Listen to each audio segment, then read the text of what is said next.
I'm going to quote Teddy Atlas here, and he is talking in regards to potentially hooking up with Andy Ruiz to train him. He said the following: I haven't agreed to anything other than saying that if you're serious, you come to New York and you spend a couple days with me. During that time, I would work in the gym, see how coachable you are, get an idea and a feel for your attitude, and ask some very important questions. I think it's important for you, but definitely important for me. Why is this important to you now? You're a multimillionaire. Why is it important to you? Why? Why do you want to continue doing this? And what is your expectation? And I would listen to him. And then I would have a decision to make. And he would have a decision to make, whether or not he could get along with my philosophy, that he could buy into what I would believe. With a kid like Ruiz, it's almost like dealing with, and this is going to sound harsh, and I don't mean it to sound harsh, but again, the truth sometimes can sound that way. It's almost like dealing with a drug abuser, you know? He's got a problem with eating. And if you had a kid that you were really trying to save from drugs, what would you do? You don't have to be a drug counselor to understand that you'd remove him from the things that are comfortable for him. You remove him from his surroundings. Well, the same thing with Ruiz. I'd have to remove him from his surroundings. Oh, Teddy, you don't want him to be with his father. Oh, you don't want him to be with his family. Oh, you want to be a dictator. Yeah. You want to call it that? Go ahead and call it that. You have to do what's going to be able to change things.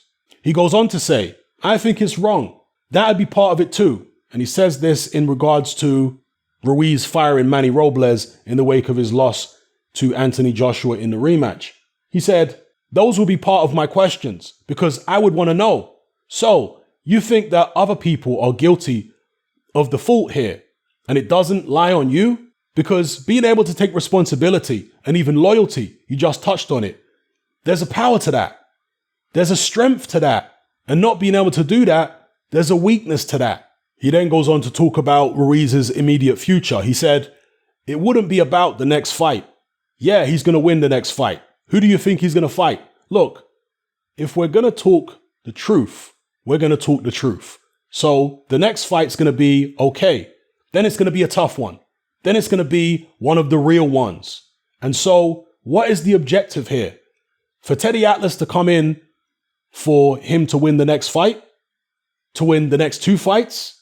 Or is it to be able to have his life in check, have control over his life, have true success with his life? What's it about? So those are the words of Teddy Atlas. Now, I have made a video about this before. Interesting, because this is apparently a relatively recent interview with Atlas here. It was reported a while ago that Atlas and Ruiz had worked together or had done some type of trial together.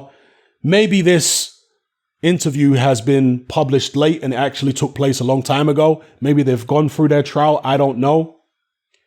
But I did wonder how good a personality fit Ruiz and Atlas would be.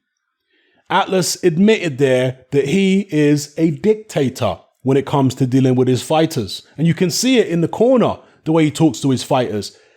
And it's imperative for boxing fans to understand that there is no one-size-fits-all method to training a fighter. Fighters have got different personalities. They have different psychological buttons that you need to push in order to get the best out of them. With some fighters, you can be a dictator, you can be authoritarian, you can be like a drill sergeant, the way Teddy Atlas is. But for other fighters, that's not going to work. That's actually going to be counterproductive. With other fighters, you need to make them happy. So you need to understand the fighter's psychology, how they're different, what makes them tick, and then go from there. And obviously, not all trainers are going to be good at dealing with particular personality types. Some trainers are going to be better at dealing with fighters who are more laid back. Some trainers are going to be better at dealing with fighters who are more aggressive. Some trainers are going to be better at dealing with fighters who are very, well disciplined. Other trainers will be good at dealing with fighters who are not so well disciplined. So again, there's no one size fits all trainer for everybody. And that's why you have to shop around if you're a fighter.